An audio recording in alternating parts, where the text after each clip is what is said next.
के जीवन में धर्म का एक अलग ही महत्व है। किसी के लिए मोक्ष का रास्ता होता है तो किसी के लिए एक अच्छा इंसान बनने का।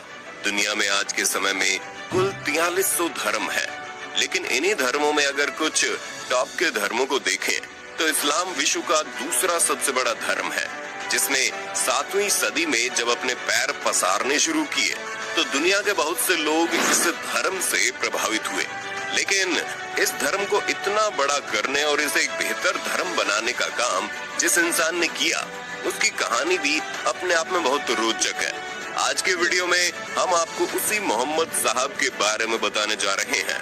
मोहम्मद पैगंबर का जन्म अरब देश के मक्का शहर में इस्लामिक महीने रबी उल अव्वल के दौरान 22 अप्रैल 571 ईस्वी में हुआ था। उनके पिता का नाम अब्दुल्ला और माता का नाम आमीना था। पैगंबर मोहम्मद अरब के मशहूर कुरैश खानदान में पैदा हुए थे। मोहम्मद साहब अपने दादा अब्दुल मुतलिब के बेहद करीब थे। उन्होंने ही अपने पोते का नाम मोहम्मद रखा था। उनका जन्म होने से लगभग 6 महीने पहले ही उनके पिता अब्दुल्ला का निधन हो गया था और जन्म होने के तुरंत बाद ही पैगंबर मोहम्मद को रेगिस्तान में रहने वाले एक परिवार को सौंप दिया गया। उस समय मक्का शहर का मौसम हद से ज्यादा गर्म और उमस भरा हुआ करता था, जबकि रेगिस्तान का मौसम लोगों के रहने के लिए ज्यादा अनुकूल था। ऐसे में अरब के लोग ये मानते थे कि नवजात बच्चों का मक्का में रहना उनकी सेहत के लिए अच्छा नहीं है और इसलिए वहाँ पर नए जन्मे बच्चों को कुछ समय के लिए रेगिस्तानी लोगों को सौंपने का रिवाज बन गया था। रेगिस्तान में रहने वाले खाना बदोश लोग बदोही कहे जाते थे। पैगंबर मोहम्मद जिस रेगिस्तानी औरत को सौंपे गए थे, उनका नाम हलीमा था। हलीमा ने 2 साल की उम्र तक उनका पालन पोषण किया और इसके बाद उन्हें वापस असली माँ आमीना को सौंप दिया गया, जिसके बाद अमीना अगले 4 साल तक अपने बेटे की परवरिश करते रही। लेकिन उसके बाद गंभीर बीमारी की वजह से उसकी माँ की भी मौत हो गई। इस तरह पैगंबर मोहम्मद सिर्फ 6 साल की उम्र में ही अनाथ हो गए।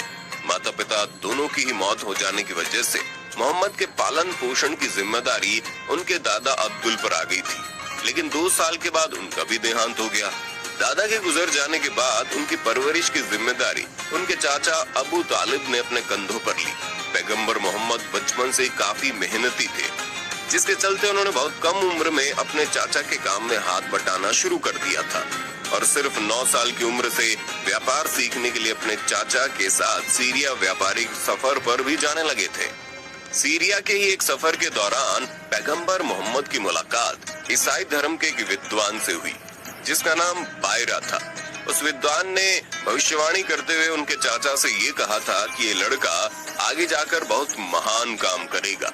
जिस वक्त ये भविष्यवाणी हुई थी, उस समय पैगंबर मोहम्मद की उम्र सिर्फ 12 साल थी।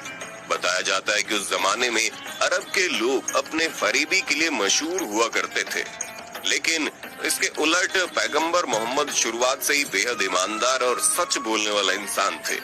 वो शुरू से ही कम बोला करते थे, लेकिन जब भी बोलते उनके मुंह में सच ही निकलता था। सीरिया के लोग उनके स्वभाव को देखकर हैरान रह जाते, क्योंकि उस समय अरब में ऐसे किसी इंसान का होना कोई आम बात नहीं थी। उनके इसी स्वभाव के कारण लोगों ने उन्हें अल अमीन और अल सादिक नामों से पुकारना शुरू कर दिया, जिनका मतलब है भरोसेमंद और सच्चा। मोहम्मद पैगंबर अपने स्वभाव के कारण मक्का में इतने प्रसिद्ध हुए कि एक महिला ने उन्हें शादी करने का प्रस्ताव भी भेज दिया। इस महिला का नाम खदीजा था। वो 40 साल की एक विधवा और वो 40 साल की एक विधवा औरत थी और इस समय पैगंबर मोहम्मद की उम्र 25 साल की थी और ये पहली बार था कि उन्हें किसी ने शादी का प्रस्ताव भेजा था। उम्र में इतना फर्क और उस महिला के विधवा होने के बावजूद भी उन्होंने शादी के इस प्रस्ताव को कबूल कर लिया और इस तरह हजरत खदीजा पैगंबर मोहम्मद की पहली पत्नी बनी। मोहम्मद पैगंबर और खदीजा के कुल 6 बच्चे हुए, जिसमें 4 बेटियां और 2 बेटे थे। उनके दोनों बेटे 3 साल तक जिंदा रह पाए, जब तक उनकी उम्र 23 से 30 साल के बीच रही थी। पैगंबर मोहम्मद ने अपने पूरे जीवन में कुल 13 शादियां की थी, लेकिन उन्हें बच्चे अपनी 2 पत्नियों से ही हासिल हुए। पैगंबर मोहम्मद के व्यक्तित्व में ऐसी बातें थी जो उन्हें अरब के दूसरे लोगों से अलग बनाती थी। वो कभी भी अकेले खाना नहीं खाते थे, साथ ही खाना खाने से पहले और खाना खाने के बाद वो हमेशा हाथ धोते थे और दूसरों को भी ऐसा करने को कहते थे। अब आप सोच रहे होंगे इसमें क्या अलग है। तो उस समय मक्का के लोग इतने सभ्य नहीं थे कि वो खाने से पहले हाथ धोएं। यहाँ तक कि पानी की कमी के कारण वहाँ पर लोग महीनों तक नहाते ही नहीं थे, तो हाथ धोना तो बड़ी दूर की बात है। इन लोगों के लिए चोरी व डकैती करना, शराब पीना, महिलाओं से गलत व्यवहार करना और मासूम लोगों की जान लेना बिल्कुल आम बात थी। और जुल्म का आलम ये था कि ये सिर्फ अपनी तलवार की धार जांचने के लिए मासूम लोगों की गर्दन काट देते थे। लोगों में पहले इस बुराई को देखकर पैगंबर मोहम्मद बहुत दुखी होते थे और ये सब देखकर जब उनका मन परेशान हो जाता तो वो कुछ समय के लिए हीरा नाम की गुफा में चले जाते ताकि उनके मन को शांति मिल सके।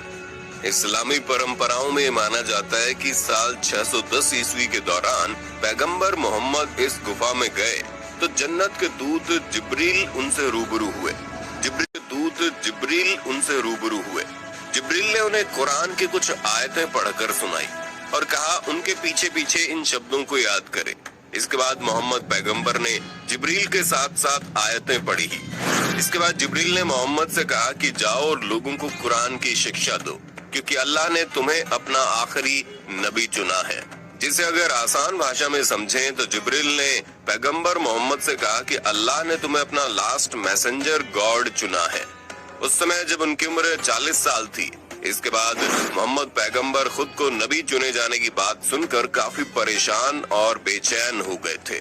उन्होंने घर वापस आकर जब अपनी इस परेशानी के बारे में बताया तो उनकी पत्नी खदीजा और उनके चचेरे भाई ने उन्हें समझाया कि उन्हें परेशान नहीं होना चाहिए।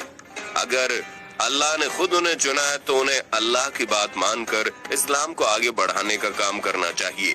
लेकिन उन्हें ये चिंता भी थी कि अरब के दुष्ट लोग उनके नबी होने की बात को किस तरह कबूल करेंगे। सबसे पहले उनकी पत्नी हजरत खदीजा ने उन्हें अपना पैगंबर नबी होने का कबूल किया।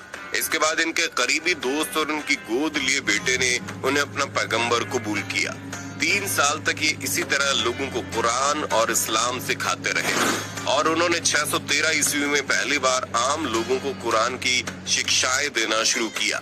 शुरुआत में ज्यादातर लोगों ने उनकी शिक्षाओं का विरोध करते हुए मजाक बनाया, लेकिन धीरे धीरे लोगों को उनकी बातें समझ आने लगी और बहुत से लोग उनसे जुड़ना शुरू हो गए। जिब्रील अल्लाह का जो संदेश लाता है उसे पैगंबर कुरान के द्वारा लोगों तक पहुंचाते थे।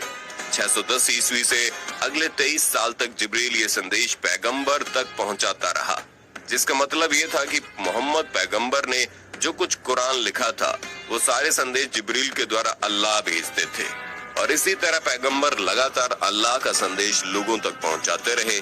लोगों को कुरान की शिक्षा देते हुए 8 जून 632 ईस्वी को मोहम्मद पैगंबर अपना काम करके दुनिया की अच्छाई का रास्ता दिखाकर खुद अल्लाह को प्यारे हो गए। आपको मोहम्मद साहब की कहानी कैसी लगी हमें कमेंट करके बताइएगा।